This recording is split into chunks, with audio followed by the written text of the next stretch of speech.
Hey everyone, welcome to Aegis Moto Adventures. In the past, I've done a review of the Aluma trailer. It's been one of the more successful videos I've done. And recently, I had an event happen that I had a little bit of a problem and issue with the Aluma trailer. So I want to go through and describe to you what happened and what the problem was.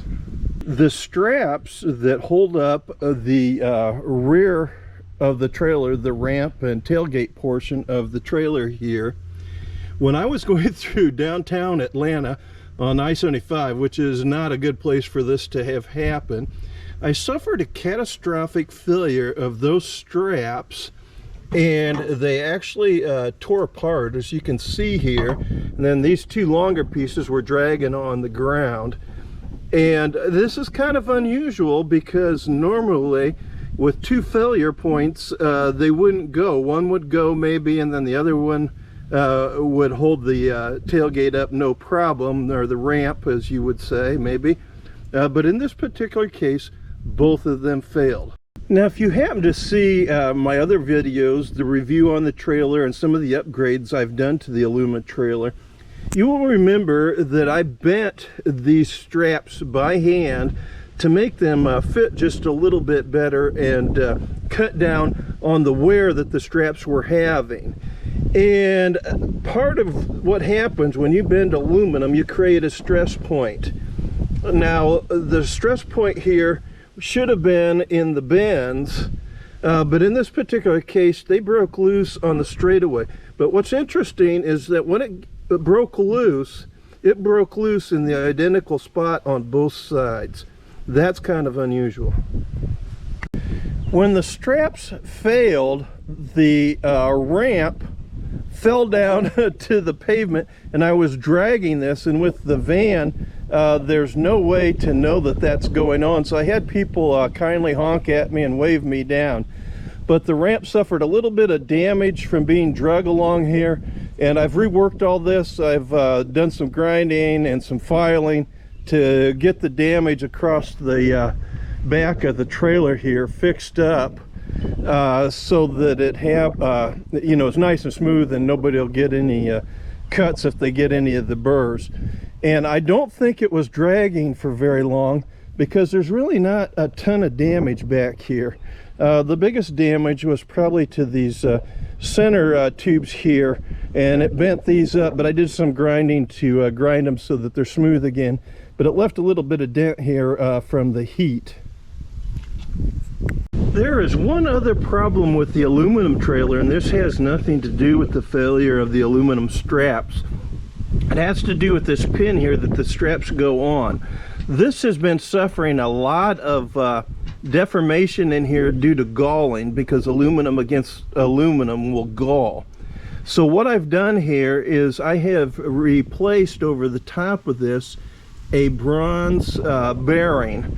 The inside diameter is a 1/2 inch and it's 3/4 inch on the outside diameter. So when I made new straps, it now rides on this bronze bearing instead of the aluminum pin. And because I needed to make some new straps, I knew that the aluminum straps were a potential failure point right from the very beginning. Aluminum's just not very strong compared to steel for tensile strength. So I made new straps here that hold the tailgate up out of 3/16 inch steel. And those should be more durable, but with twice the tensile strength. But because it's made out of steel, I had to go ahead and paint these to make sure that there won't be any problems with it getting too terribly rusty. So that should help keep those a little bit nicer for years to come. So with the steel, with two steel straps on it, now I have two failure points that should not fail as easily as the aluminum straps did. But I also want to make sure I never drag the tailgate again under any circumstance if I can avoid it.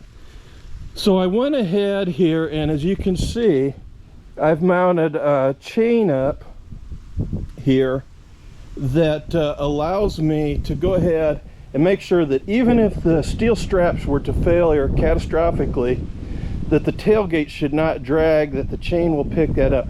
So now I have 4 points of failure here. which will hopefully eliminate me ever dragging the tailgate again. And of course I put some rubber straps on here, kind of a snubber and a chafe guard. And I got the chafe guard through West Marine for like nautical chain, which is also where I got this chain here that's made for boats. So that works out really well. Well, hopefully this video on the failure that I suffered with the Aluma trailer helps you out just a little bit if you have a similar trailer or thinking about buying one.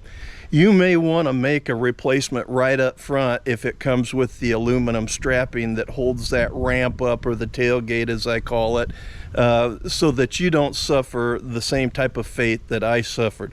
Luckily I got away with minimal damage and it was easy to mitigate it, but it's also easier to take care of it ahead of time if you know that that's a potential failure point.